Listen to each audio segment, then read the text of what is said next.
Hello and welcome to the City of Peoria Planning and Zoning Commission. The Planning and Zoning Commission is composed of volunteer citizens appointed by the City Council. The Commission is the designated hearing body for a range of land use applications, including general plan amendments, rezones, conditional use permits, and amendments to the zoning code. Upon recommendation by the Commission, general plan amendments, rezones, and zoning code amendments proceed forward to the Peoria City Council for final action. For conditional use permits, the Commission will make a final decision subject to appeal. All hearings are conducted in accordance with the rules for procedure requirements to allow an impartial and efficient hearing, and all Commission meetings are open to the public under the Arizona Open Meeting Law. Each case will be called in the order in which it appears on the agenda unless otherwise announced during the meeting. Once called, City staff will give a presentation of the case, followed by a presentation from the applicant if they so desire. After the applicant's presentation, members of the public who have submitted a speaker's request form will be called to speak by the Commission Chair. The applicant may be called to provide additional information, clarification, or a rebuttal. The Commission will discuss the case, may ask additional questions, and take action. Any member of the public wishing to speak must complete a speaker's request form and hand it to the planning assistant at the end of the dais. When speaking, please limit your comments to a maximum of 3 minutes and try not to repeat statements already made by others. We welcome your comments, and as fellow citizens of Peoria, we thank you in advance for your participation.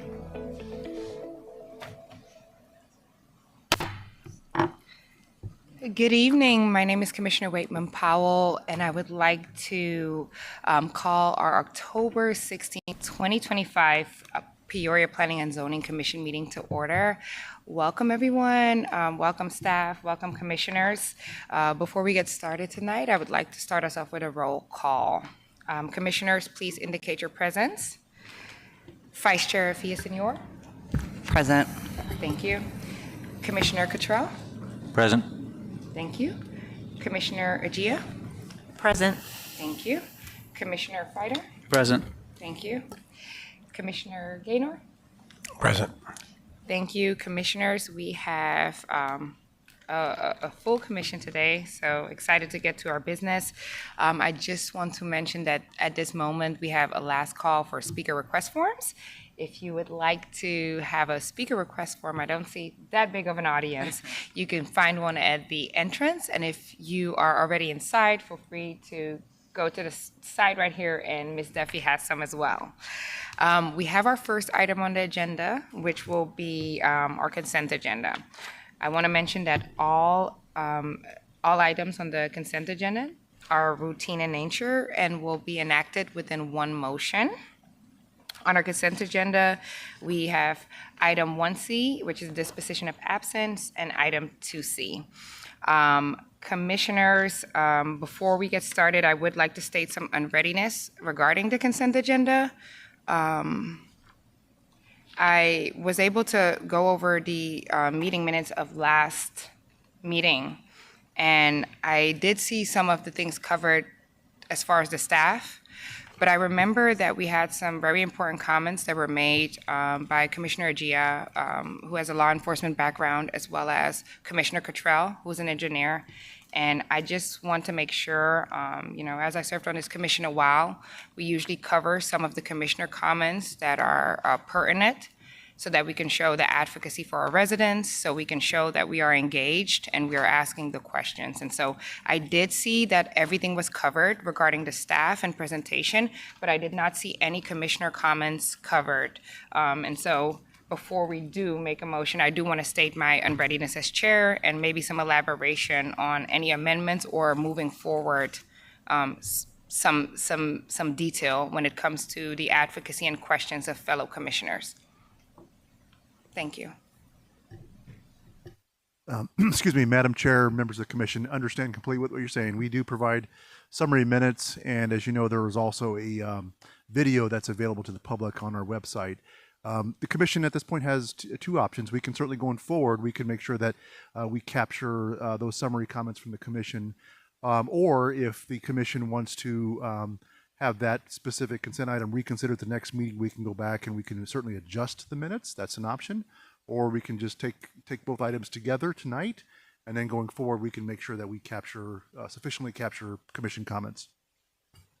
Thank you. I will refer to the commission for a preference.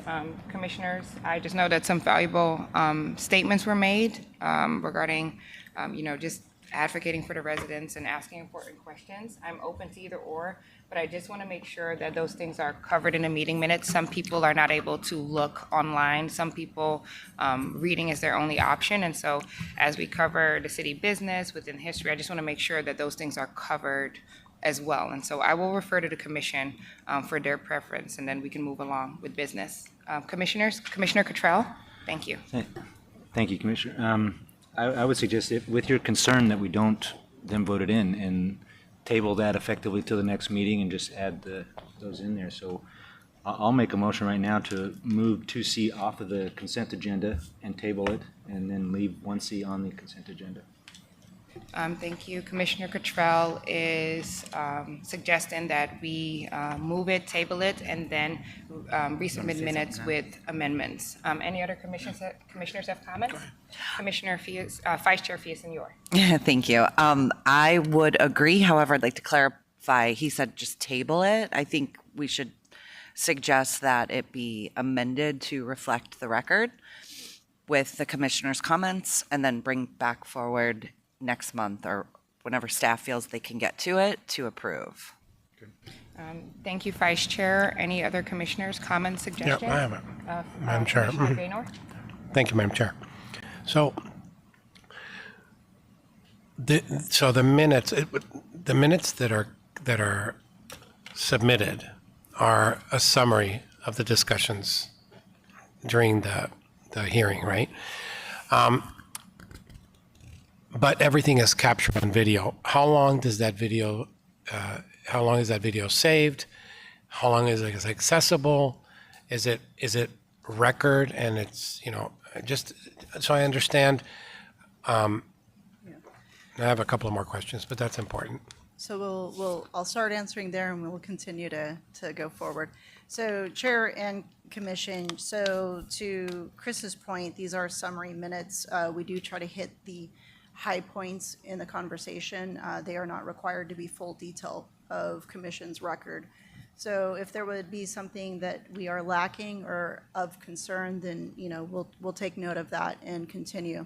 The recordings are held for quite a while. They are available instantaneously. They are available on Facebook immediately. You can watch them, and they are saved for quite a while. To the extent and the number of years, you can go on YouTube, and whatever's on YouTube, feedback is years enough. We've aged all accordingly in the videos, I'll tell you that. So there is sufficient record. These meeting minutes are then held in perpetuity with clerk's office. Okay, thank you. And I can tell you that in my experience, if I want something to go on record, I state that. So as I'm stating something, I'd like to go on record. And I think if we say that, it should absolutely be included in the minutes.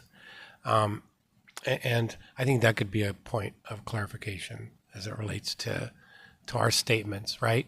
I also think that I'm going to trust the city as they prepare these minutes. I do think that if we don't see something that we want to make sure goes on record after we review the minutes, we should have an opportunity to discuss those and ask for those to be amended and go through the specific comments that we'd like amended. But I also think it's important that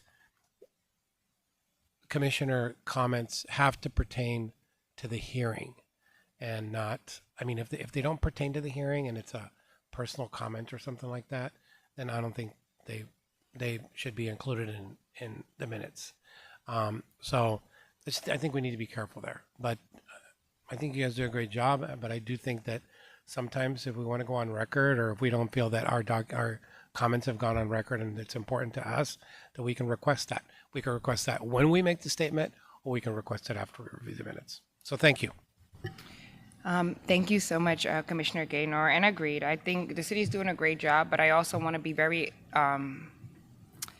inclusive of those who have a disability or who are not technologically savvy, and reading and visiting the city website may be their only option. And so I know that elaborative comments will not be included, but when pertaining to the case and small comments that may be helpful to talk about how commissioners are advocating or the questions that they're asking pertinent to the case, I think is important. And so I do want to be aware that not everybody goes on Facebook, not everybody knows how to use Facebook, and I want to make sure that we are active adult friendly, which are our senior citizens as well, and those who do not know how to navigate Facebook. And so I think the city's doing a great job, but I just want to make sure, because I have had some comments that we are including pertinent comments, of course, not extensive elaboration. So thank you. I will refer to the commission still to move forward.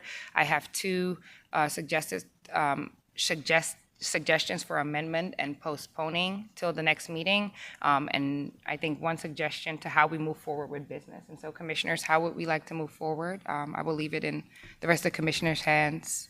Commissioner Gia? So I know we get copies of the minutes and then there's video. Where does society, where do the citizens, where do they get the copies of the minutes? Is the only place for them to go to look at the minutes is where they would also go to find the video? Chair, Commissioners, along with the packets, the minutes are posted to the website, so they're available. On the same website link, there is the ability to watch a video. So not only do you see the packet, you see the minutes, then you have the ability to watch the video should you need to. The minutes are formally housed within the clerk's office. They are the official record keeper of the minutes. Thank you. I will go to Commissioner Cottrell, then Commissioner Fider. Thank you, Chair Whitman-Powell. It's my understanding that any of us commissioners can remove an item from the consent agenda. And if you're concerned, I would support that. Remove a consent agenda. We can vote on consent for the single item that's there and then vote separately if you want to approve the minutes or not, make it a regular item. Thank you, Commissioner Cottrell. Commissioner Fider. One thing, I feel like this is a new issue because historically, we do have the major bullet point comments of the commission in the meeting. And if there's some that are not in the meeting minutes from the last meeting, then I would suggest just making an amendment to the consent, adding those notes when we do vote on it. So if you want to raise a certain amendment to the meeting minutes, make it at the meeting that we're going to vote on it. But I don't think we need a whole new policy on it. So. Thank you, Commissioner Fider. I agree. I don't think there'll be a policy. The last meeting minutes did not include any commissioner comments. I just want to verify that. I did read them specifically, and they did not include any commissioner comments. And I do think that Commissioner Agia, with her background in law enforcement, made very powerful comments. I think that Commissioner Cottrell's experience, background in engineering, there were some really pertinent questions to the case. And so the only thing is that I did not see one commissioner comment within the meeting minutes. Please correct me if I'm wrong. I did read, and that was the only thing. So what I suggest is that we follow some of the commissioner suggestions, postpone it, maybe add a few pertinent details to the agenda. But as Commissioner Fider stated, I am used, as we've served on the commission for a while, the comments are included, and that's the only reason I noticed the difference, because there were none included. Madam Chair, members of the commission, with your direction, we're happy to go back and provide those summary comments from the last meeting and bring it back to the commission. Thank you, Plan Director Hawkins. With that said, I'd like to make a motion to remove the meeting minutes from the last meeting off of our consent and postpone that to the next Planning and Zoning Commission for modification and approval at that point. Thank you, Commissioner Fider. Do I have a second, Commissioners? I'll second that. Thank you, Commissioners. Let's have a vote. Thank you.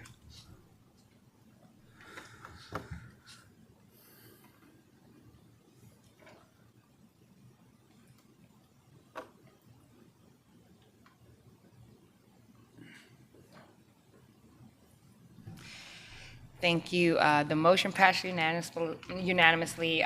Thank you, Commissioners, for that discussion. I didn't want to behold the moment. As you all know, it's Thursday night, and I love my football. My little brother is on the field tonight. I want to focus on our duty that's best, which is the city's business, but would love to go home and see my little brother punt as well. And so let's move on to the city business. Thank you so much, staff. Let's move on Madam to... Chair, just to clarify, there needs to be a motion on the disposition of absence. Okay, I thought I covered item 1C and 2C in my verbiage, but I will go and state. the Madam specific Chair, the action. motion was to move 2C to the following agenda. So I'll make an motion- additional motion to approve item 1C from the consent agenda. Thank you.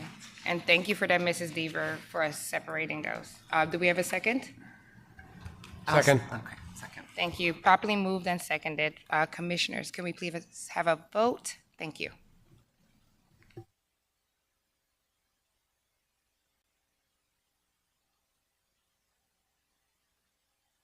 Thank you. On the motion, passed unanimously. Thank you, Ms. Deaver. She will always make sure we get the business done accurately. Thank you for that.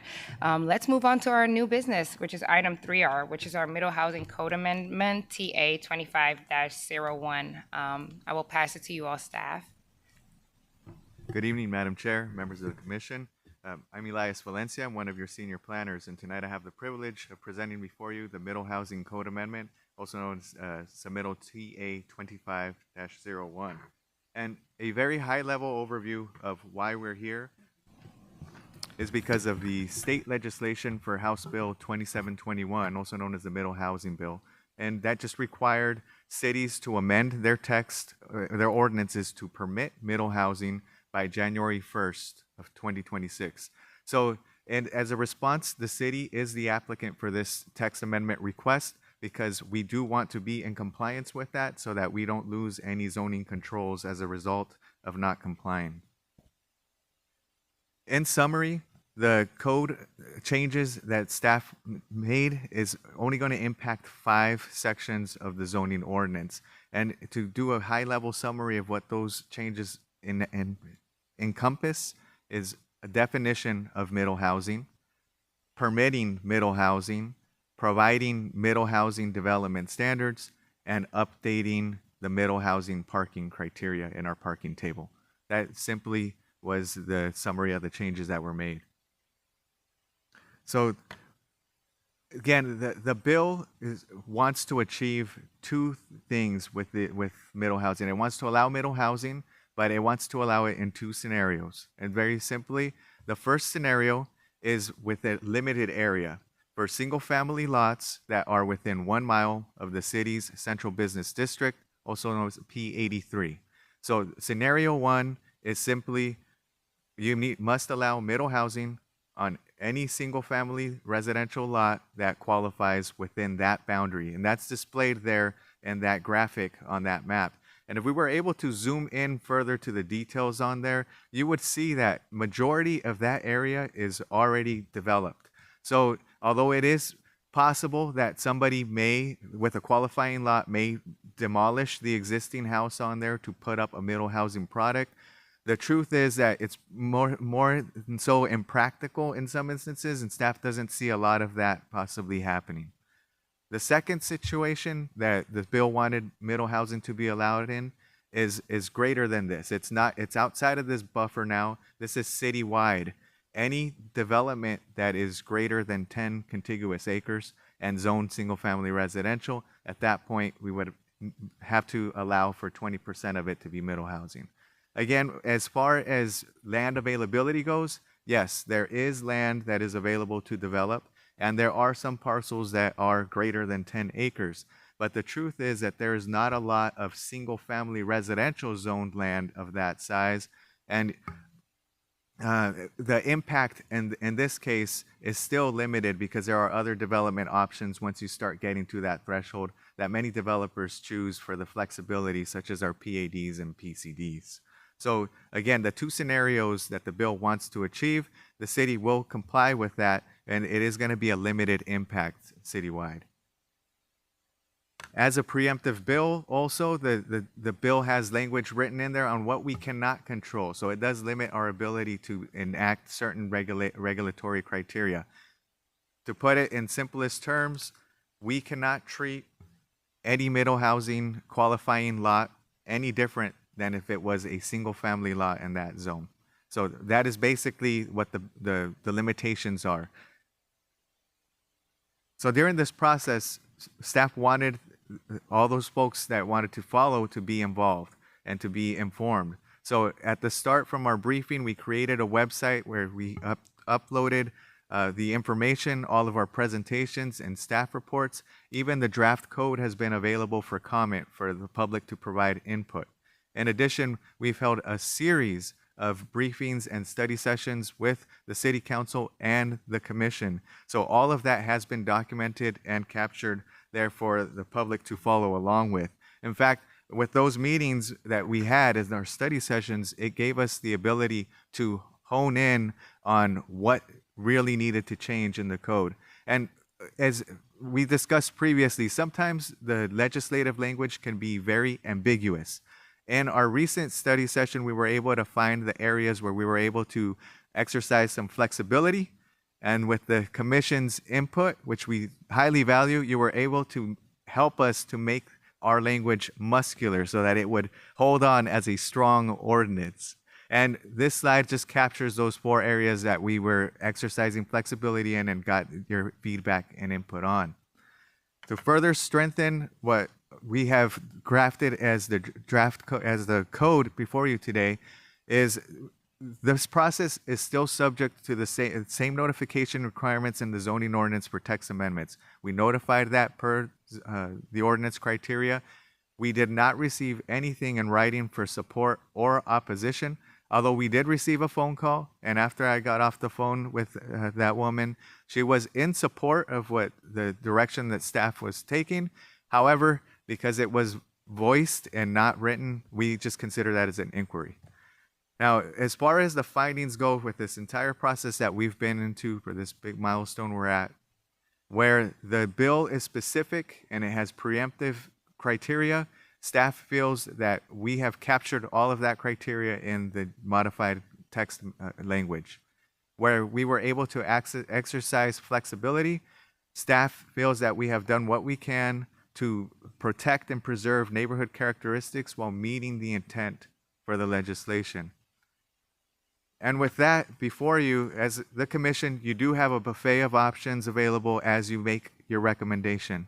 And staff asks for a recommendation of approval of case TA 2501 to the City Council as proposed in Exhibit 3.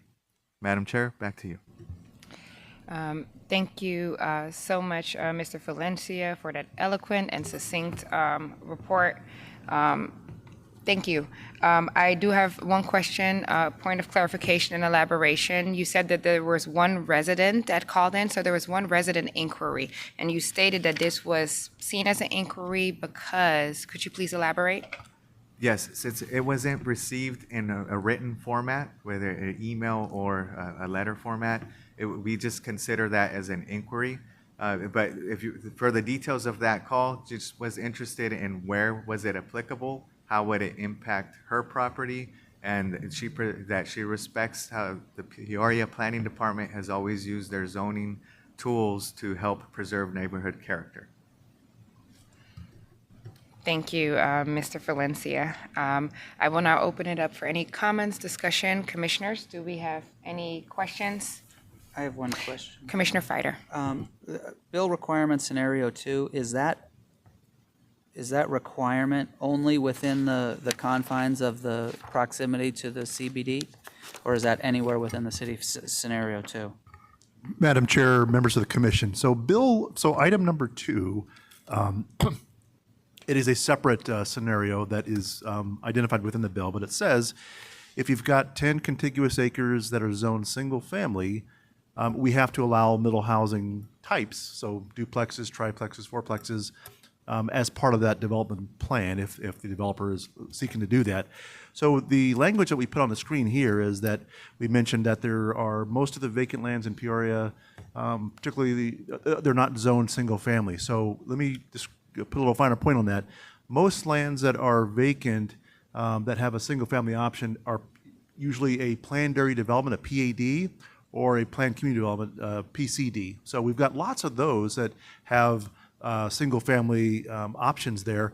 However, in our pursuit, we acknowledge that this bill really is intended for single-family districts. We considered PADs and PCDs to be customized separate types of zoning districts. So those are not qualifying districts in this proposal. So as we looked at it, and you look at the landscape in North Peoria, it's either state land, which will have its own PCD or PAD attached to it, or it's an existing master plan community that has a PAD. So we have very few lands that are zoned single family in North Peoria. Some of our originals, when we do original zoning, is it's like being annexed from the county, right? We typically do like a base zoning of R40, R43, is that correct? yeah. Those lands would qualify?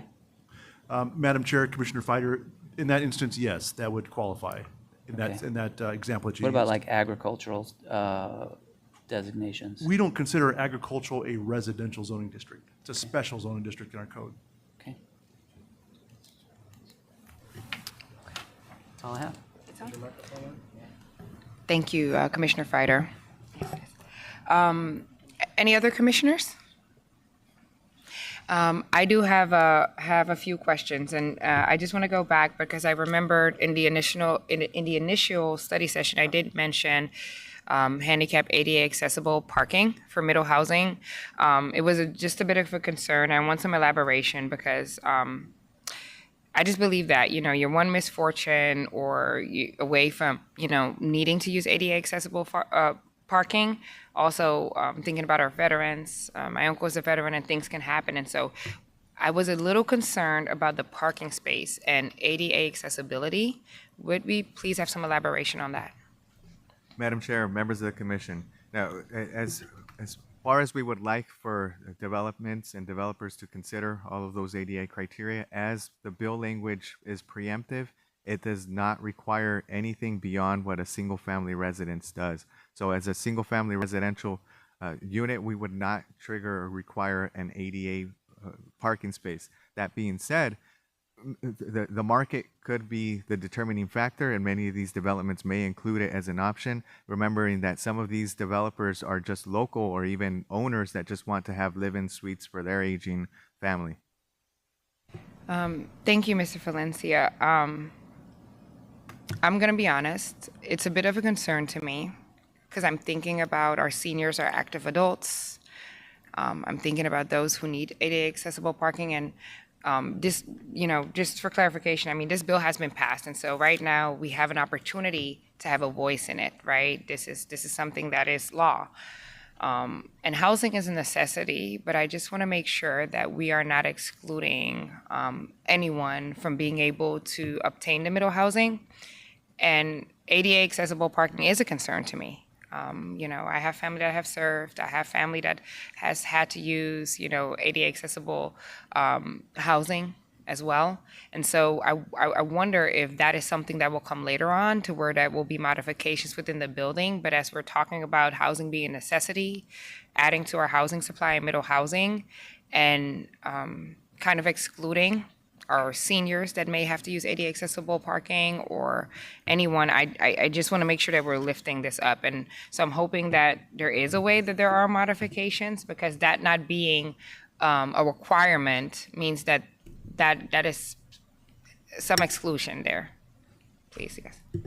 Madam Chair, members of the commission, you do bring up several fine points, but keeping to factual here as to what the bill language does state, it is currently it does not require any of that, and for compliance purposes, we wouldn't want to impede or modify the language to the point where it may be considered that we're becoming an obstacle in what it's trying to achieve. But those are fine points to continue to pursue in the future. I do agree, but I just don't know if that's something that we can do at our level at this point. Thank you, Mr. Valencia, and thank you. I just want to lift that up. One last point that I want to make as I was going through just the bill, and obviously this is a necessity, so I believe this is a good step that we're taking, having a voice in it. And I also noticed that this came because there is data out there that middle housing is a necessity. I actually had the chance to look at the census. There's no updated census since 2023, but our city has had negative migration, okay? Meaning I was looking at some data from 2019 to 2020, which is this pandemic time, and although our city was growing, there's data that's showing that the city shrunk significantly. I have concrete data of 311 residents moving out of the city because of housing, due to housing. This was a reason. We took a census. And my speculation that may be due to housing attainability. And so I do want to mention, because, you know, there hasn't been opposition, but there has been talk that this middle housing is a necessity. I think that this is a step to starter homes. I think this is a step to economically empowering, because I think middle housing is a start. This is not where we are to stay, but economically empowering our residents. And so I do want to lift up that there is data out there, and I think that this is something that will address the negative migration that we see at times due to not having attainable housing in our city. And so I just am actually very excited about this, but I do want to mention that I did have some concerns about ADA accessible parking, and those will be all my comments. Do I have any other commissioners? Thank you. Commissioner Cottrell and then Commissioner Agia. Thank you. Thank you, Chair. It's one quick question, and it was brought up last time about the definition of urban services, specifically police services, fire services. I didn't see any definition in here, and you chose, it looks like, I'm assuming specifically, deliberately, to leave that out, and I wonder if you could elaborate on that. Madam Chair, Commissioner Cottrell, members of the commission, the reason that the fire and police services were not included as a factor of urban services is the way that the function as far as who has jurisdiction or service areas and who's available to respond or required to respond. Those are kind of factors that would be outside of this department's parameters and jurisdiction. But I think if Director Hawkins wants to add a little bit more on that. Mr. Chair, members of the commission, so we did go back and look at that as well. And just recall, when we're talking about areas that qualify, right, they have to already have water and sewer service availability. In addition, we said the definition of urban services has to include, we think it should include refuge service and electrical service. So you've got basically 4 types of major utilities that have to be present for their even the ability to have middle housing type. And in those environments, we just didn't feel that, we felt that that was that provided sufficient coverage to be able to demonstrate that you're in an urban area, having all 4 of those present, those characteristics present. I didn't see even the definition including, I mean, the water and sewer were specifically in the state bill. I didn't see a definition that said even water, sewer, electric, refuse was defined as those urban services, unless I'm missing it.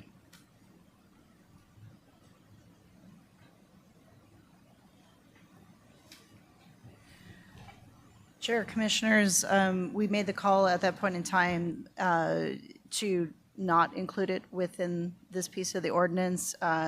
If the commission feels strongly that we would like to include that piece of it, we can make an amendment to add the other 2 pieces to it to be clear in that regard, if you would like. Yeah. Madam Chair, members of the commission, if I can just supplement that.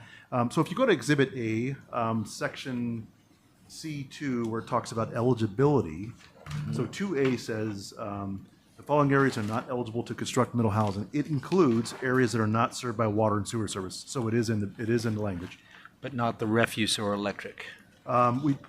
Areas that lack sufficient urban services. I thought we had a definition of that. I guess that's my only desire, and I don't entirely disagree with your, police and fire being, because there's districts beyond, and I get that. But I can't hear I think a quick definition that says, when you say sufficient urban services are in place, that's a requirement. Define urban services just in the definitions that says that includes water, sewer, electric, something. No.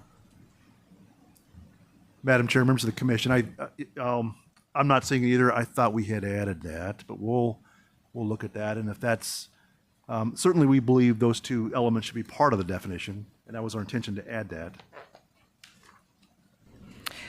That's all I had. Thank you. Thank you so much, Commissioner Cottrell. Great points. Commissioner Agia? Yes, Commissioner Cottrell covered the topic that I was going to ask about, so I'm good. Thanks. Thank you, Commissioner Agia. Do we have any other commissioners? Commissioner Gaynor. Ladies first, please. Oh, Commissioner Fiason, you're. Thank you. A couple things. Number one, I'm in general not a fan of the Big Brother, the state of Arizona dictating how municipalities are going to run their areas, but I know that it happens often, and I have to say I'm happy that it actually doesn't appear to be affecting Peoria greatly. I think in other municipalities, they're probably much more affected in working with this. So I am thankful for that. I as well agree that I'm a fan of middle housing, though, I should say that. And I do think that it's important to provide a variety of housing options. And however, just to somewhat challenge your data, I would question that because the economic data I've read, there's only one town in the state of Arizona that's had negative migration, and it's not Peoria. So I'm not sure if it's negative migration of a certain socioeconomic status or area of town, but I do think, if anything, Peoria has grown significantly. So I would just say that I think we have great housing options, but I am a fan of this in the sense that we do need additional and more affordable options. Thank you. Thank you, Commissioner Fiasayor, and yeah, thank you for your comments. I think that we're here because we don't all think the same, and so this is a consensus, meaning that 311 residents moved out of Peoria but stayed in the state of Arizona. This is the 2023 census, and so that is where this information comes from. It's not me stating that. This is public information, and so what they did is these residents moved out of Peoria but stayed in the state of Arizona, which out of speculation could be housing attainability within it, and when there is reasoning, they did put due to housing, and so I'm thinking that may be housing attainability. This is the census, so not coming from me, but coming from online. But yes, I agree to Commissioner Fiasayor's point. Our city has grown significantly, and so some people may not care about those 311, but I may be churched. I think we should go back for those one, and our city is growing, and so if some people feel like it is not attainable, our city can grow greater, and so that's why I just want to lift this up. This is the past 2023 census, and so 2025 may be different, and so yes, that's the last that we have, but when that happened, that was 2019 to 2020, which was a pandemic time, and those were the reasons stating, which was a harder economic time for a lot of people. And so just want to lift that up for a point of clarification. They stayed in Arizona, they just left our city. Thank you. I think I had one more commissioner that had a comment. Commissioner Gaynor? Yeah, I don't want to belabor this. So as it relates to this legislation, I mean, it's a bill that's passed and you have to comply, period, right? I guess some of the questions that were asked by the commissioners and then your answers kind of answered my answer. But is there a, like, for example, with ADA modifications and things like that?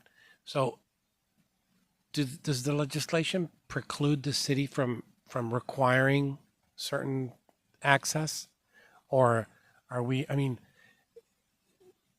we're allowing something on a property, but does it preclude the city from demanding what the city requires? Yeah, Madam Chair, members of the commission. So the bill language says we can't require more than one parking space. We have to treat it like a single family, but ADA is a separate supplement that is administered through the building code.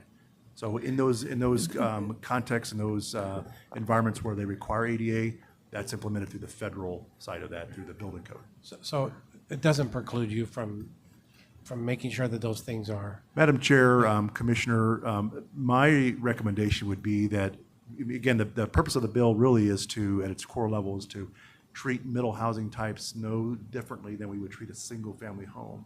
We would not require an ADA space for a single family home. Unless, so it would basically defer back to the EDA provisions that the building code administers. Yeah. Okay, thank you. There's I'm nothing satisfied with this discussion. I'm ready to make a motion. Commissioner Friday had some comments before we do make a motion. I just don't think it's not relevant here because the code already requires ADA where it's appropriate. This doesn't change, this shouldn't change that.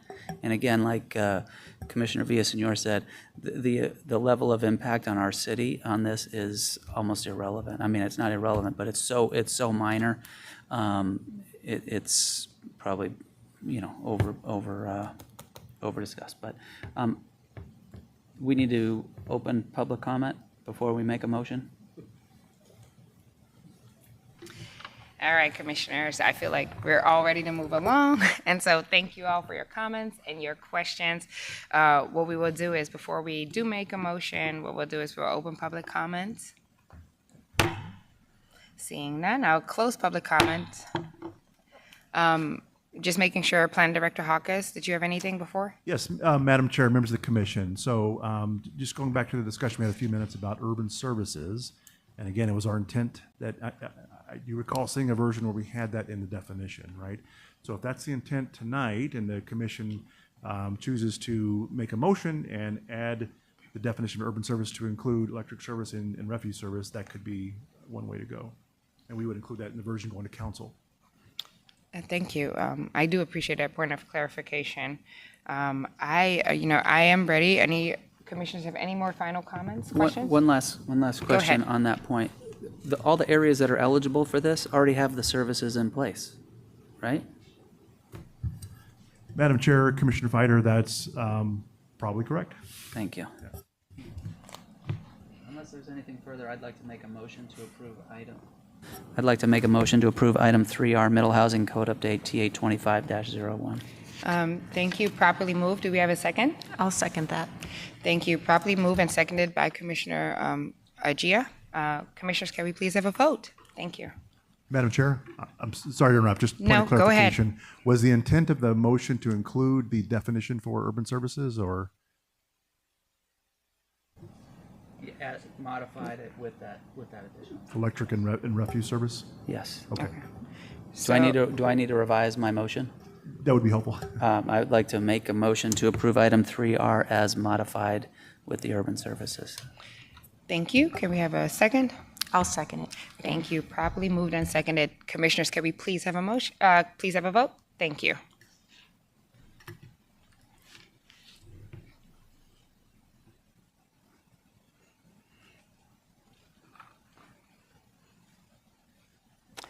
And the motion passed unanimously. Thank you, commissioners. Let's move on to our next order of business, which will be our development workshop series, item 4R.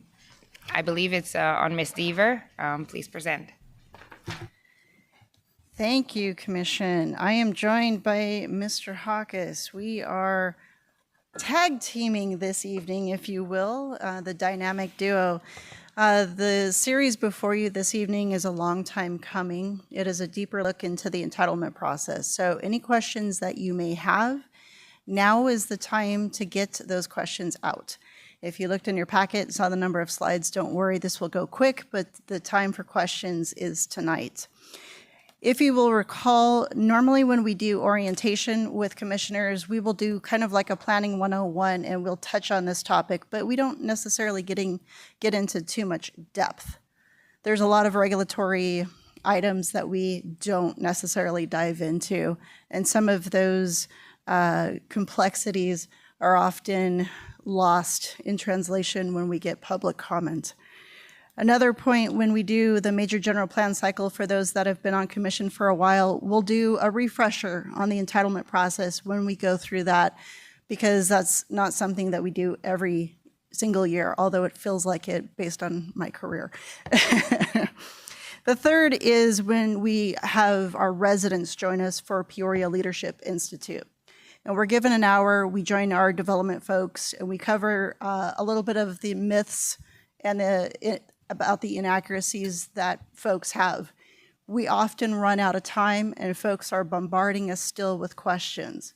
For all of those reasons and more, we're going to do a medium dive, not like full exploratory dive, but a medium dive into the entitlement process, and hopefully we're going to dispel a lot of the myths, the inaccuracies, and everything else, and you have a better understanding of what we mean when we are nuanced in our conversation at commission. So with that, let's commence.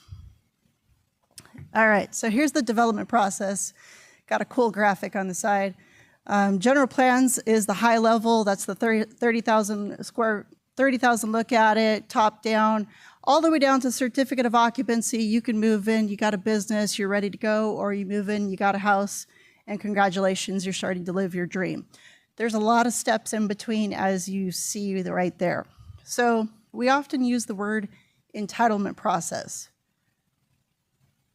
That's the split. When you talk general plans, specific area plans, and rezonings, that's the entitlement process. Conceptual planning is site planning and pre-plat, building review, civil review, and certificate of occupancy. So let's break that down even further. A lot of words, but we'll go through them quickly. So entitlement is obtaining the legal right to develop land for a specific use, which may include zoning changes, land use approvals, or other regulatory permissions necessary for the project to proceed. This is essentially establishing the framework for a development, working within and establishing the box in which they can work within. The permitting process, on the other hand, is specific authorizations to allow the construction, alteration, or use of the property in compliance with the established regulations set above, and permits address the technical aspects of construction and adherence to codes. Very different functions in here. So, a lot of words. Let's break that down. Entitlement means the establishment of the framework for development. Permitting addresses the technical aspects and adherence to codes. So tonight we're going to spend quite a bit of time on the top three and do a deep dive. We'll come back later and get into some of the nuances on the bottom three, because that's where we get into community design guidelines, how we implement all of these regulations, and what does that mean on the finished product. But for right now, top three. All right, let's start with general plan amendments. Yay! This is a policy document. I know, it's planner humor. Come on. Sorry, guys. It's a policy document. It encompasses the municipal planning area, which extends beyond the city limits. It's what do we want to be as a city when we grow up, the full extent.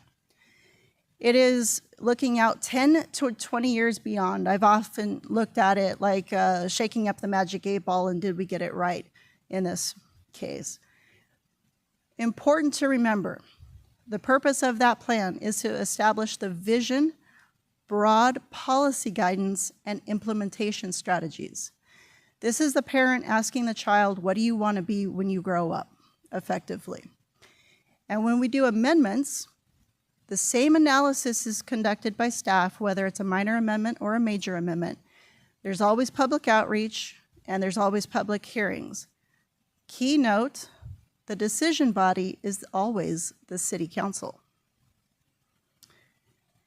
So for those who've been on the commission for a while, this graphic is not new to you. I've seen it a couple times.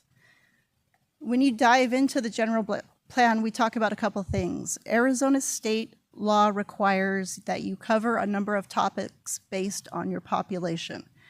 Given our size, 17 of those that you see on the screen are required. In our last comprehensive update in 2019, we chose to do 22. The reason being is those 5 additional were quality of life. Healthy community design, in particular, the arts, culture, the enrichment, etc. So we did a focus on quality of life. It's built on 6 themes, and this is a living document. It is able to be changed. Now, state law requires a general plan to be ratified by the voters at least every 10 years. And our last ratification was in November 2020. So let's get into what are the biggest misconceptions and inaccuracies that we always hear. The plan is set, it cannot be altered. Arizona state law is very specific that it gives the cities the allowance to establish what the minor and major amendment criteria is. And if you recall the 2024 major general plan cycle, we went and made some modifications to the implementation chapter, which determined when a minor, a major, and no amendment was needed. Minor and major amendments can occur at any time. They can occur on a regular basis. And per state law, all of these are transmitted to council for their decision. So it is inaccurate to say the plan is set. It can be changed. City council is the legislative and land use authority for the city. They are the ones to make the call. All right, next one we've heard. The voters approve the general plan and every amendment needs to go to the voters. State law indicates that it's the governing body that is required to decide upon the general plan and any amendments thereof. So again, our governing body is City Council. So what do the voters do? They play a limited but important role in ratifying the plan. And what does that mean? Effectively, they're resetting a clock, a duration clock for 10 years. Doesn't mean that the plan gets locked in place at that point in time. They're just resetting the duration clock for how good the plan can be available, which is 10 years. Next one we've heard, and this one's kind of a little bit technical, so hopefully I'm not going to lose you. The land use categories are prescriptive. So when you look at the land use map, there's a lot of Crayola colors on there, and they all translate into land use categories. Land use categories are not parcel specific. They're Morbius blobs all over the map, okay? So when we go into the categories in section 3.3, we're very deliberate in the language that we use because this is a policy document. They're generalized land use categories. We talk about the community's desired attributes. So if you are in residential, what does that mean? What is the housing product, the design, the density? How does that relate to uses next door to it? In all of these categories that we use, like traditional residential, we have aspirational language. We do not use regulatory language. So you do not have to be X, Y, and Z. We encourage you to be A, B, C. And so you'll find the descriptors used in those include typical, may, and generally. So if we were to have a character height of X number of stories, doesn't mean that that's the limit. We use our guidance in the policy as a whole to determine if the application fits within the context of the community. So those should not be looked at as set in stone. Okay, another one we've heard. Well, the land use designation doesn't match up with the proposed use, so a general plan amendment is needed. This one gets into a little bit technical, so let's walk through this. State statutes identify that a general plan does not have the power, the regulatory authority to extinguish, remove, or reduce the protected entitlement rights on a property. What does that mean? So regardless of the general plan designation, if the property is zoned correctly and the application that comes before us fits within that category, that zoning category, they do not need a general plan amendment. They can actually go forward into site planning and preliminary plat because the zoning is in place for the use in question. I see a look, so I'm going to pause right there. I would like to raise a question. That would put a situation where zoning and the general plan is in conflict. How often does that actually happen? Because normally the zoning's not approved unless it matches the general plan. And if it doesn't match the general plan, we're forced to do a general plan amendment and a rezone. Chair, Commissioner, you are very astute, so let's break that down a little bit. If a rezoning action... I don't know about that, but go ahead and break it down, but thank you. If the use does not fit within the zoning district, then a rezoning action is needed. A rezoning cannot be approved by council unless it meets the general plan. So that is state statute. If the use is allowed within the zoning, and even though the general plan is different, the entitlement property rights in place allow the applicant to move forward with the application. How often do we have differences? We have differences in some areas due to previous provisions within the general plan that did not require an amendment to happen if it was under a specific acreage. We removed that provision 2016 roughly. And when we did the map updates in 2018, we reduced those anomalies for the most part. We tried to. Are there still some out there? Yes. So if a property was zoned for residential, the general plan was commercial. So long it was as a residential application, they could move forward using the existing zoning in place. Does that answer your question? Yeah, I just don't know how often that really applies. So, but it doesn't sound like very much, so. Not so much, no. All right, so key takeaways on this one. It's a policy document. The general plan is always a policy document. Again, community vision, broad policy guidance on this one, aspirational language. It's not prescriptive or regulatory in any regard. The general plan and any amendments adopted by councils, not the voters. And state law gives us the ability to decide minor, major amendment criteria. So, and regardless of the land use designation in the general plan, if the property is zoned correctly for the use, it can move forward. Question? Okay. All right, so that's general plans. Keep that in the back of your mind. We're going to speak to something called a specific area plan. That has only come up in commission a couple of times.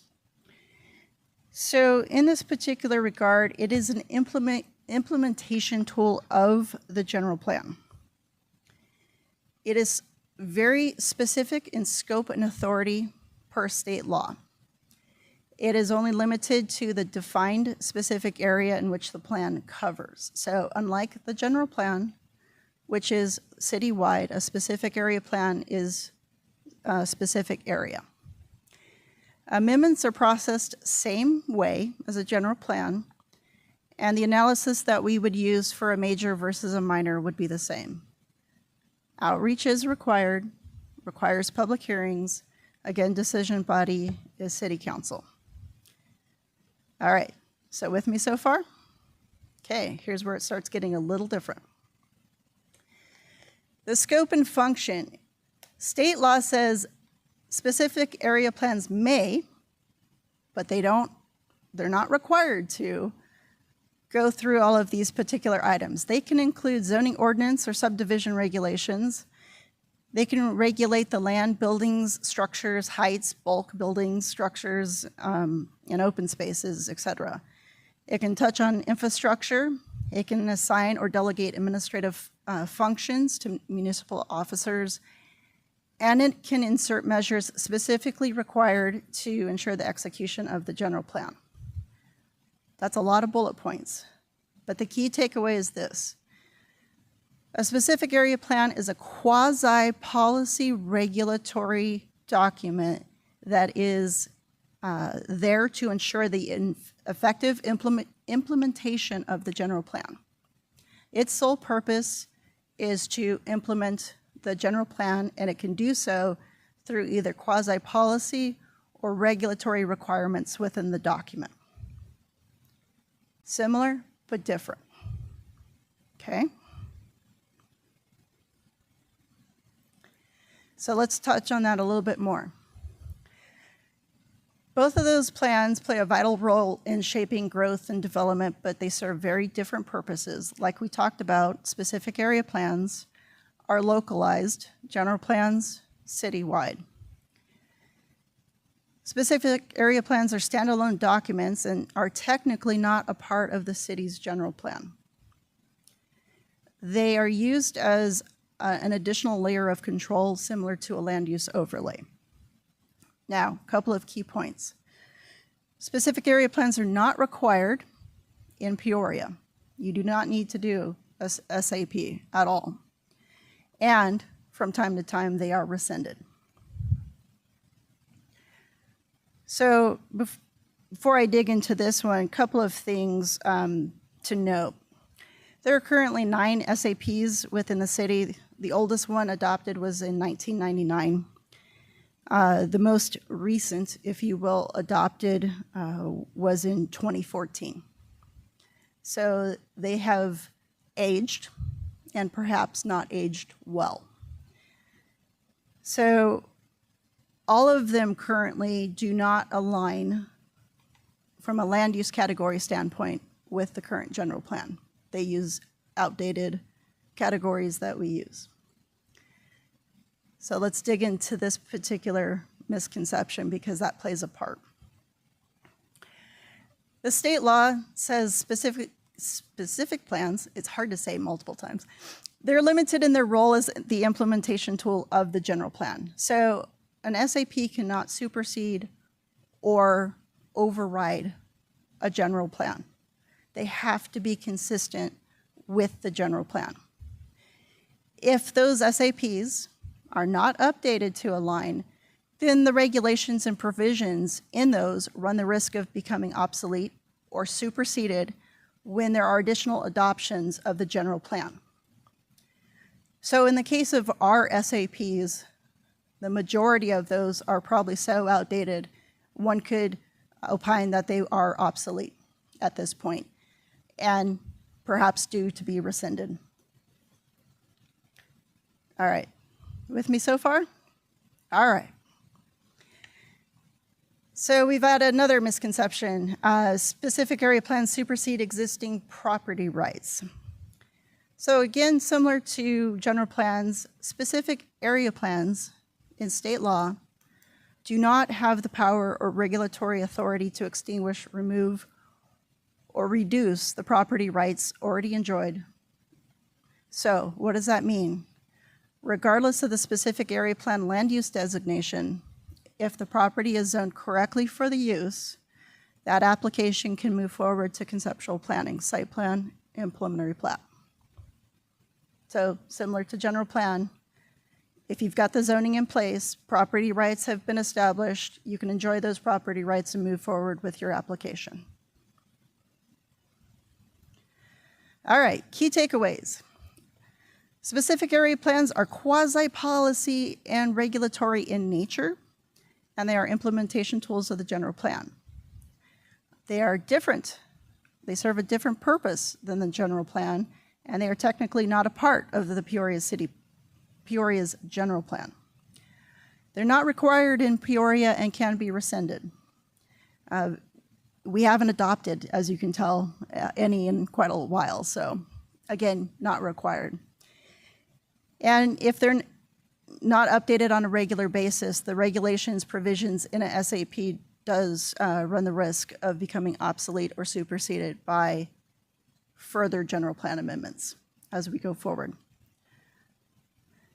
And then lastly, as we talked about, if the property is zoned correctly, doesn't matter what the SAP land use designation is, they can move forward with the application. All right, we're moving right along. Let's talk rezoning. I chose a box in particular. So this is the regulatory framework now. So we've switched from policy into full regulatory mode, and it guides development. So what does that mean? It gets more specific in the land use types, the operational limitations, and the development standards. So think building height, setbacks, density, things of that nature. This really is establishing the box in which the development can occur. When we talk rezoning, there are 3 types of rezoning. The initial zoning set for annexation, a zone change, and we have an amendment. So let's walk through what those are. Initial zoning is the translation from county to city zoning that is perfunctory in nature, required by state statutes. It must allow the same intensities and densities, and it has to happen within 6 months of annexation. So this is a city obligation to create initial zoning when it comes in. That is a rezoning.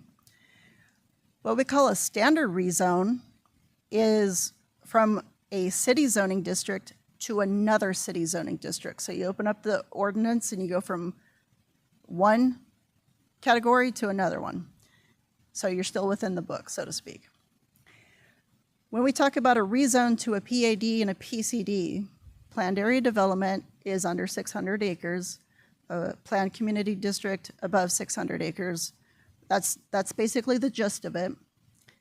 Those are customized land use standards, land uses, development standards, and more often when we see these in coming forward to commission, you'll see PADs and PCDs 95% of the time. You'll very rarely have a straight zone change. After a PAD and PCD is established, you can make minor and major adjustments. The criteria for those are outlined within the zoning ordinance. So those are the case types that qualify under the umbrella of rezoning that we see. Okay. When you talk about initial or standard rezone, we go through the process like we do, outreach hearings, decision body, city council. When we're establishing a new or having a major amendment to a PAD, PCD, again, goes to council. The difference on a minor amendment, it's an administrative action and the decision is by staff. Okay?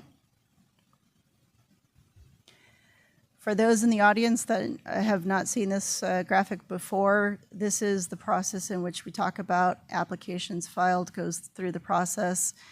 We've got some noticing that we always talk about, goes to commission for consideration, and then city council. So it is quite an extensive process. I won't belabor that one.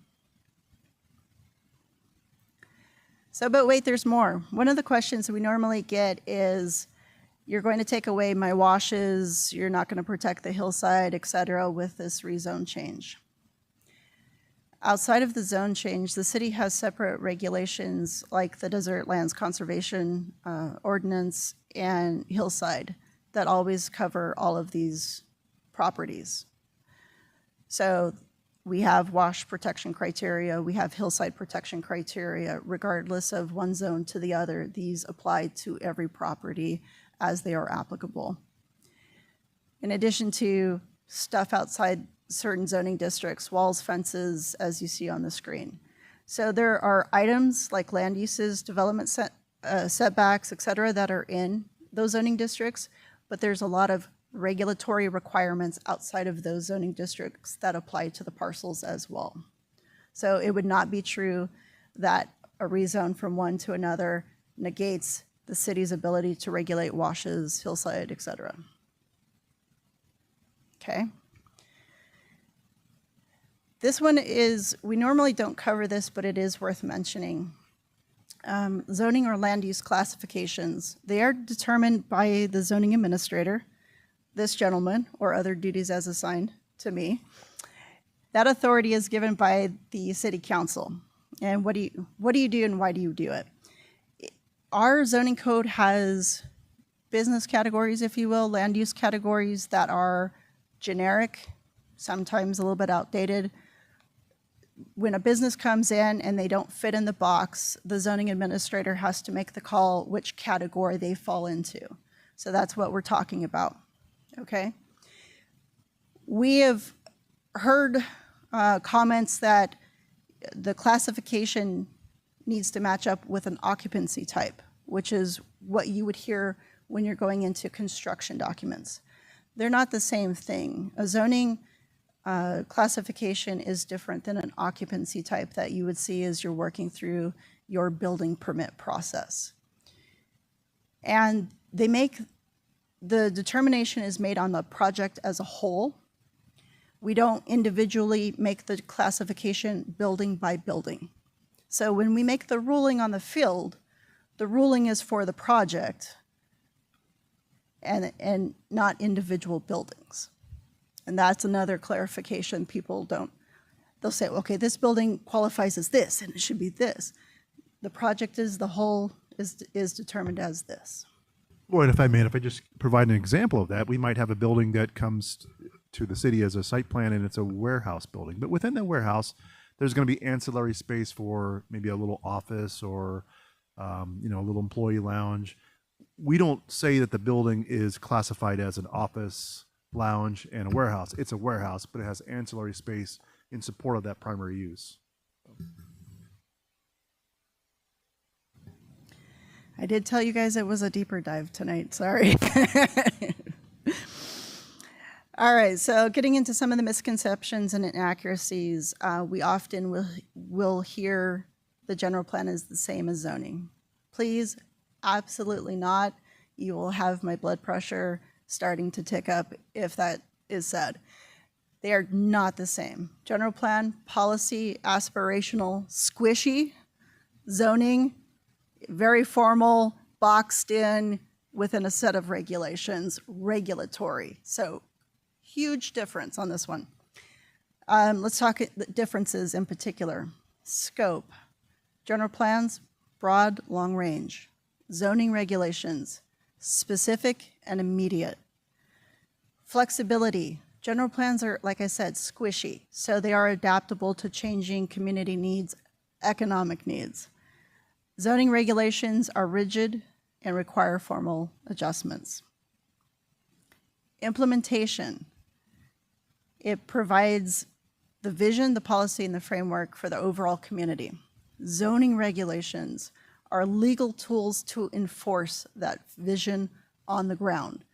Completely different. So again, please help my blood pressure. Spread the word. General plan is not the same as zoning. All right, so key takeaway, if the general plan designation, regardless of the general plan designation, if the property is zoned correctly for the use, it can move forward to conceptual planning. Before you go there too, Lori, and one way, we see this often in the community because admittedly it can be very complex and it is often misunderstood because you may be looking at a colored map with land uses on there and it's really not clear if you're looking at a general plan map or a zoning map because we use standard colors, right, for what's residential and industrial and so forth. But at the end of the day, if it's a zoning map, that'll tell you what you can do today, right? What kind of businesses that we allow on that specific piece of property, what are your setbacks, what are your height requirements? That's zoning, that confers your property rights. General plan, as Lori mentioned, is more aspirational. What does the community see? But at the end of the day, what you can do today, that's your zoning. And that's what's really important to recognize. All right, thanks, sir. We've heard this a time or two at commission. We don't want business A, make it business B.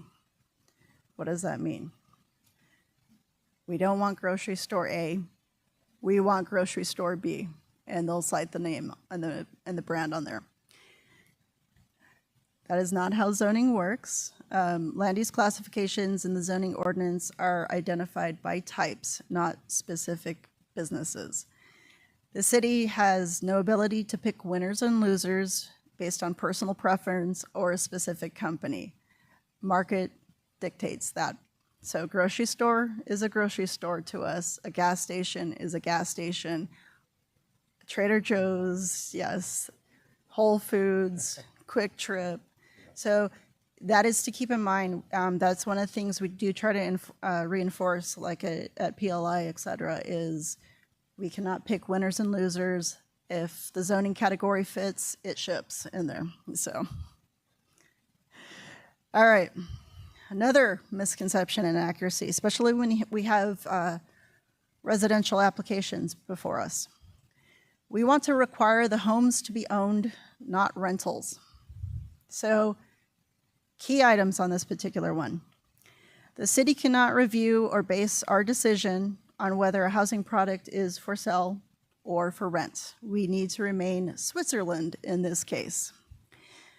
So when we hear comments from the public, often they are presented as factual, either based on profession, they know, but at the end of the day, personal comments are often unsubstantiated and they are biased in the perception.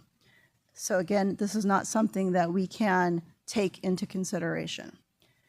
Sometimes we are asked for calls for service, and they are not indicative that one housing type is better than another. When we have done the research, this is a socioeconomic conversation. We often find that our location of these housing. We have a question, Ms. Sure. Deaver. Thank I you. just wanted to clarify, when you say calls of service, are you meaning public safety? Correct, Okay, yes, ma'am. thank you.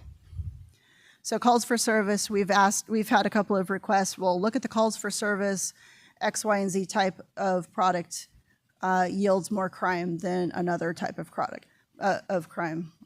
So when we did a deeper dive and when we look at the data across the board on these items, there is not a one-for-one. There is no correlation. This is a socioeconomic piece of the conversation. And so if you were to ask, what is the price point that these apartments or homes will be selling at? Again, not a determining factor that we can consider. It is not indicative of the calls of service that will be required. We handle those items effectively, I think, in Peoria through our community design guidelines, through our zoning ordinance. We use crime prevention through design. We situate and try to orientate safety through that mechanism. But again, calls for service is not indicative that one housing product is better than another. Sorry, Ms. Deaver, a quick question before you get too far ahead. Thank you for that clarification.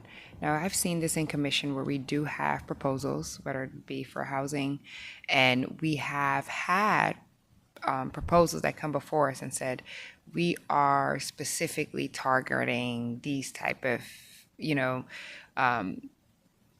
class of workers. We're trying to create housing for so and so.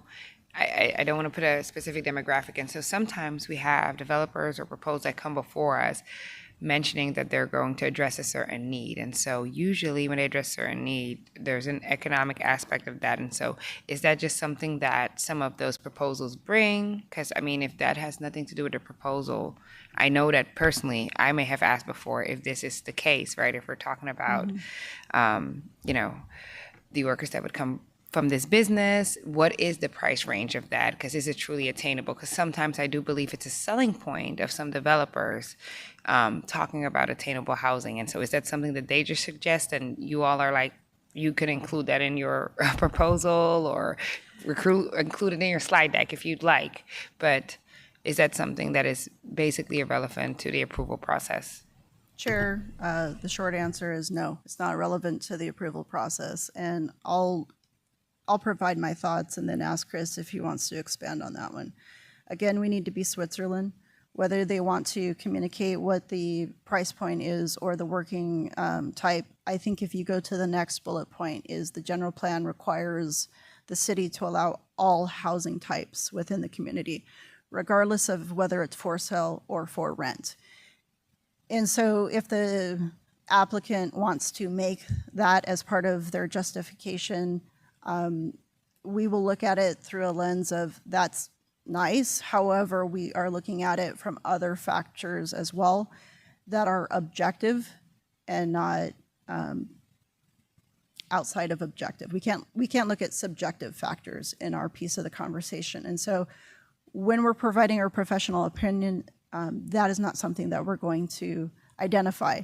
However, if that is something that the applicant has said, then we will say the applicant has indicated it is this housing product in their project narrative. That is not something that's based or added into our analysis. Thank you. And that's clarification. That's their project narrative, but this is not something that the city excludes. They just present it as the applicant would like to present it to commission. Plan Director Hawkes? Yeah, I was just going to add that I think it's important to make a distinction between what the developer, what their buyer profile, who they are marketing the project to, what their commitment on the development is, and what we can administer as far as a city. They might come forward and say, "Well, we are intending to do a for sale project, or it's attainable housing," or use all those words. That might be a certain group they're marketing their project to. But at the end of the day, we are looking at density, we are looking at housing type and the regulatory environment. We don't have the ability to, when an ordinance is passed, to administer whether a home is going to be rented or sold, because we're not going to be reviewing those documents, right? Or squishy terms like attainable. We don't have the ability to administer that. We can just administer the regulatory aspects of those things. And I thank you for that eloquent elaboration. I just know that, as you stated, you've done this for a while. They do usually give us their buyer profile and who is for, and sometimes those urge those questions of the price range. So thank you. Sorry, Ms. Deaver, back to you. So last item is when we're going to make a decision, it cannot be arbitrary or capricious. It needs to be based on the criteria and the code. And so when we're providing that in the staff report, that's what we'll often cite what the criteria is and our findings based on that. So one of the, I would say, top 5 that we get. Why is the city rezoning this property? We will get calls. So vast majority of the applications received for zoning applications are from developers. They're not city-led. And when they do submit an application, they are afforded due process. So they can call the question whether this is good or bad. So after they've met and checked all the boxes, regardless of whether we like it or not, they have due process. They are available. They have the ability to move forward and ask for calling of the question before commission and council. Now, I say that vast majority.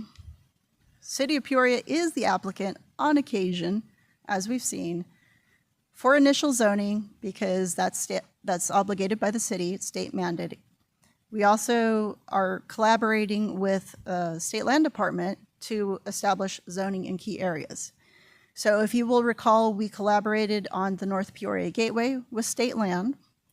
We will be coming forward soon on the Peoria Innovation Core. So with North Peoria Gateway, that was a State Land led effort. However, it was in collaboration with the city. On the PIC, city's leading that effort in collaboration with State Land. So those are the only differences in that regard.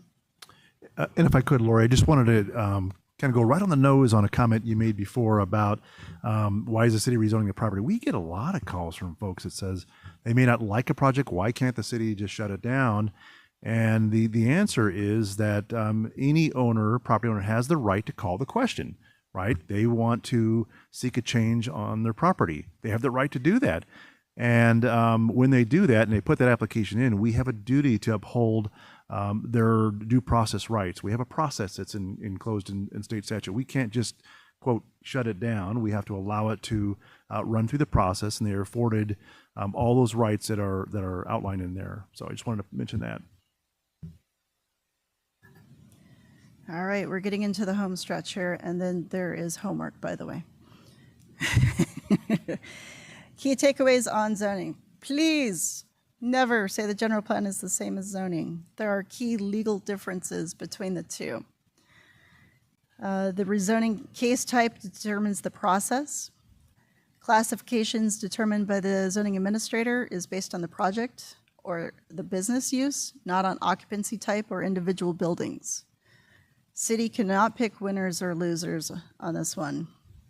The general plan requires the city to allow all housing types within the community. Our decisions and our recommendations cannot be arbitrary or capricious. It must be based on the code criteria established by council. And if the property is zoned correctly for the use, the applicant may move forward to the next stage, which would be site plan and preliminary plat.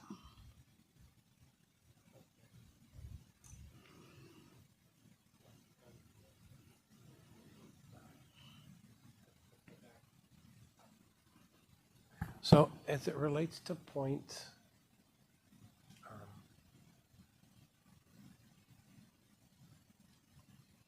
here we go. So decisions cannot be arbitrary, capricious, must be based on code criteria. So if a homeowner doesn't fit the code, doesn't fit the mold, it's gone through the process of planning, et cetera, and they still would like to have their case considered, what avenue do they have? Is that the Board of Adjustments, the Board of Appeals? Where does a property owner go if they feel they haven't been served? Chair, Commissioner, let me see if I can get clarification. Are they asking for a zone change and turn down? Zoning change and they've been turned down. Some, you know. Madam Chair, Commissioner Gaynor, you also made the point about Board of Adjustment. So there are circumstances where property owner, you have existing zoning, they want to build something there, and maybe either the shape or size of the property or some circumstance prevents them from doing what they want to do. There is a process that we have in our code that's for variances, right? We have a process for administrative relief. Now, variances, they do go to the Board of Adjustment within the city of Peoria, but they are what we call quasi-judicial. So they're based on very specific circumstances that the proponent has to substantiate during that process. But there is the ability to ask for relief as part of that. And could you share the circumstances, the special circumstances? Oh, you're going to test me. There's 5 criteria, so it's not it's size and shape of the property might be one, cannot be of a financial interest. It is not conferring a special privilege that's not available to other property owners. It is not injurious to the general public. And there's a 5th one, and Noise or something like that? there's a 5th one. Noise or smoke or? No, he's close. It's an elaboration. I'll look No, to the but city there's- attorney if he would like to. No, he's good. No, Okay. That's okay. There's 5 categories. There's 5. Sure. And, That's and okay. they're I just rooted wanted in to state ask. statute. Okay, thank you. Appreciate it. Thanks, Madam Chair. Thank you. Great question. I like it. I haven't seen a planning director hawk a sweat ever. He's been here for a while, so I enjoyed it. Thank you. Great job. Thank you. Continue, please, Ms. Deaver. All right. Here comes the homework. Actually, there's scenarios and we're going to walk through them. So not homework, just kidding. All right, so in scenario number 1, we have a new grocery anchored commercial center proposed with multiple drive-through pads. It's 20 acres, it's vacant, it's next to an arterial intersection. So you actually, if you were playing planner, your existing conditions you look at is the general plan land use says it's traditional residential. So the disposition is it wanted to be residential when it grows up. The zoning district is in a hold pattern in general agriculture. So what is the process required on this one? Anybody want to guess, or you want me to show you the answer? Commissioner Control is looking like he wants to spin the wheel. All right.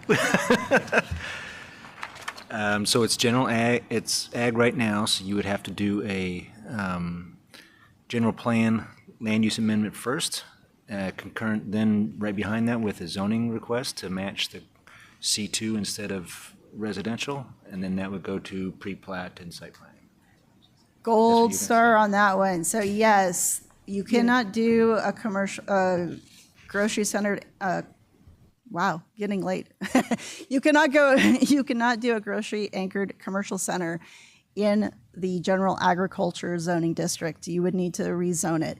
When you rezone it, because you would need to then have the general plan land use line up with that. Traditional residential does not line up with a commercial use, and so therefore, it is a minor general plan amendment and a rezoning. Key takeaway though, we cannot pick winners and losers, so please do not ask us for your favorite grocery store or drive-through on this location. Okay? And then what about special use permits for the drive-throughs as well? That is an interesting question, and so that is a great conversation, is when we are evaluating these processes, if they are going through a rezoning to a PAD, part of the negotiation may be that there is an allowance for a certain number of drive-throughs and no more. However, keep in mind, a drive-through restaurant can be anywhere from your favorite coffee shop that may back up the queue a little bit, or it may be your favorite restaurant that you would go through. So a drive-through restaurant to some degree is the same as a drive-through restaurant. We try not to do special requirements for certain. Yeah, so just along that line, so in that same scenario, so you do the general land use, then you do the rezoning. The advantage of a PAD, I'm assuming here, is that you could state in that PAD, I'm going to allow by right 2 drive-throughs, and then those don't have to have their special use or conditional use permits, correct? Chair, Commissioner, that is correct. If they wanted to negotiate X number of drive-throughs as permitted, then they would miss coming back to commission for consideration as a conditional use permit. They would then go straight into site plan at that point. Ooh, advanced skills. I like this. All right, we ready? Scenario number 2.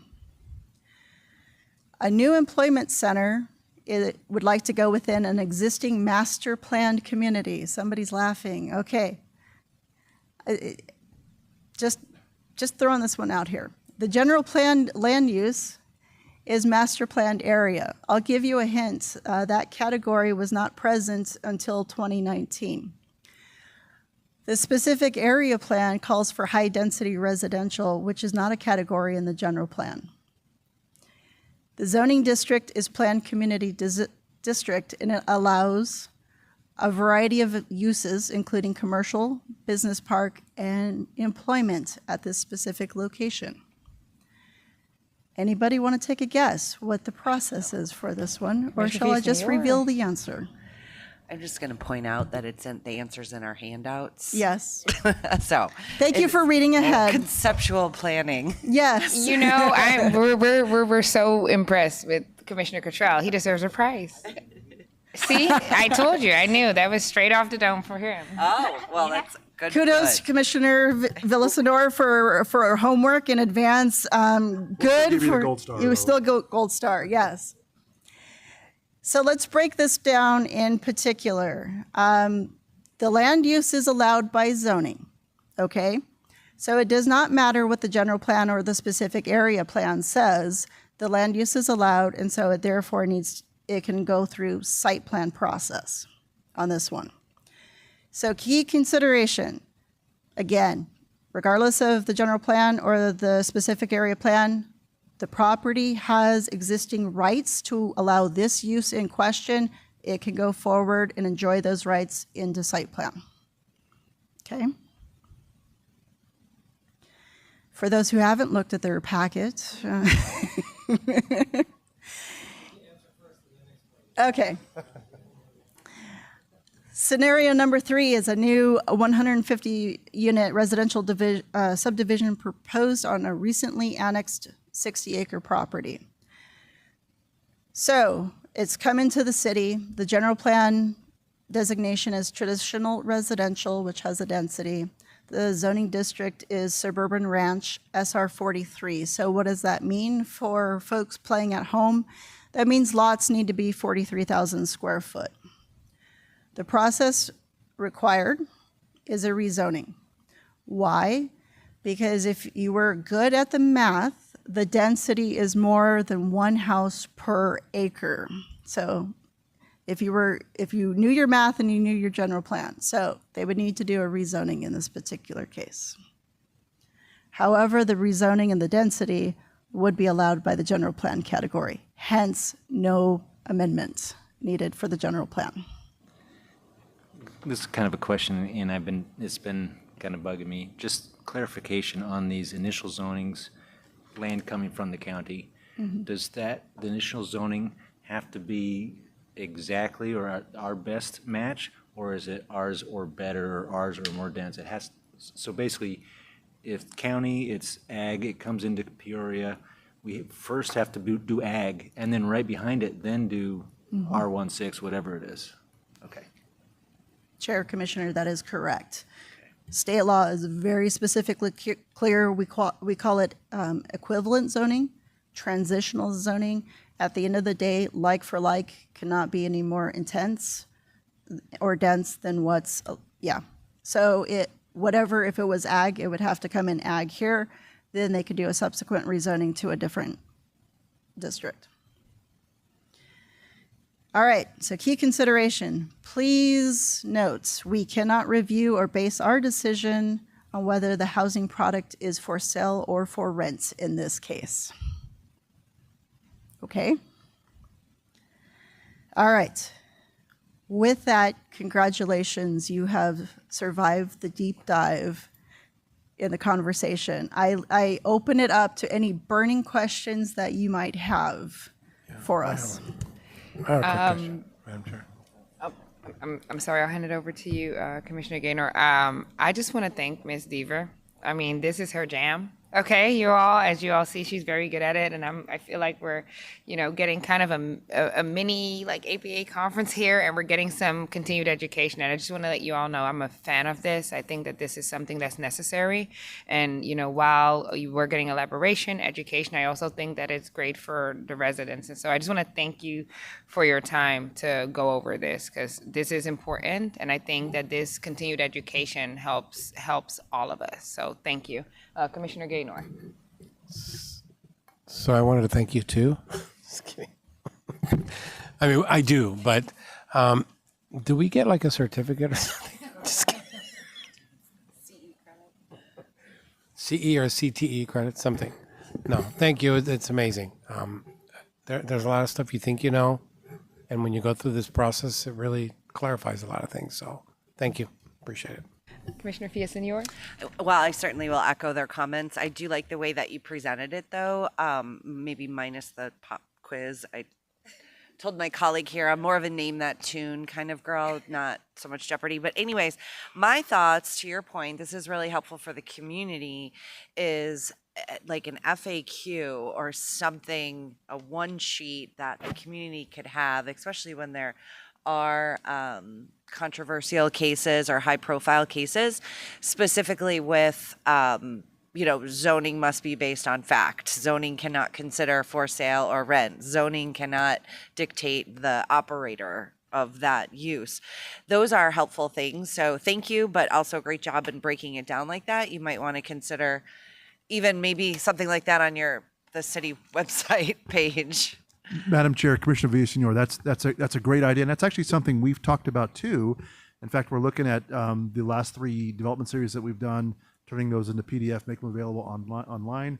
But also, to your point, doing a briefing sheet for each of those that provides a summary of all the major points. I think that's important.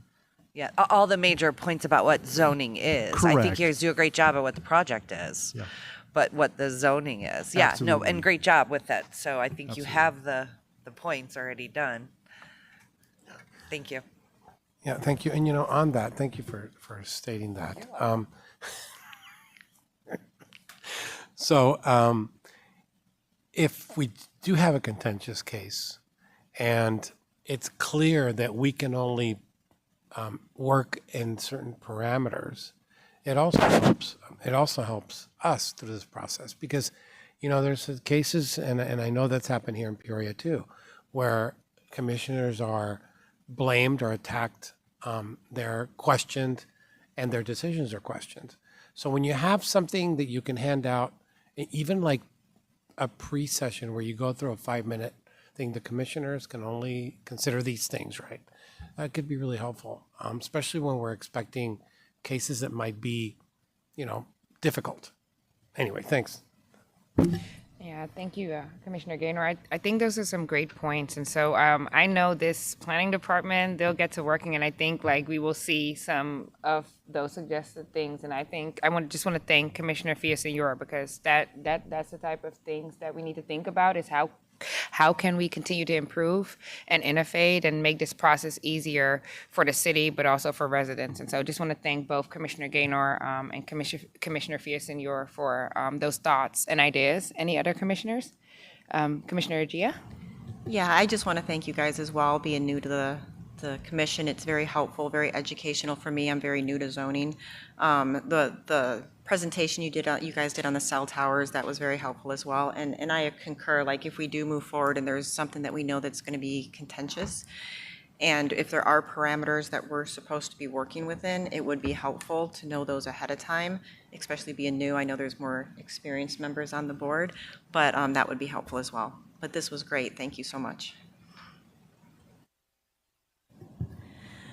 So my last closing thought is we did the top 3 for entitlements. We will be coming back to talk about community design guidelines and everything site plan and pre-plat down the road. So stay tuned, more to come on this one. I know it's riveting. I am seeing the excitement here. I feel like I have to ring the We'll give you bell. a break. Class is out of session, right? Okay. Plan Director Hawkes? No, I just said we'll give you a break for a while because we do have some cases coming. Thank you, thank you. I felt like the school bell was about to go off. No, this was awesome. Thank you all. I know that we're doing well, and I know that we're going to move on to our next agenda item, which will be our call to the public. I will go ahead and. Yeah, I was getting ready to. You know, he's so fast. I know we're in fourth quarter of the game. I'm getting there, Commissioner Freider. Yep. Let's open the public comment and let's close the public comment. Plan Director Hawkes? Okay, perfect. I just want to go ahead and move along to reports from staff as we get there. Madam Chair, members of the commission, really want to thank you for your participation and attention over the last 3 development series topics, and including the one on middle housing, where we're dealing with a bill that we're having to address.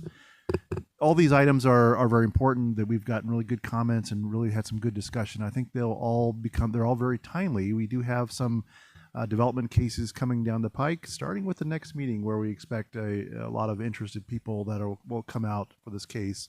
That'll be a general plan amendment and rezoning.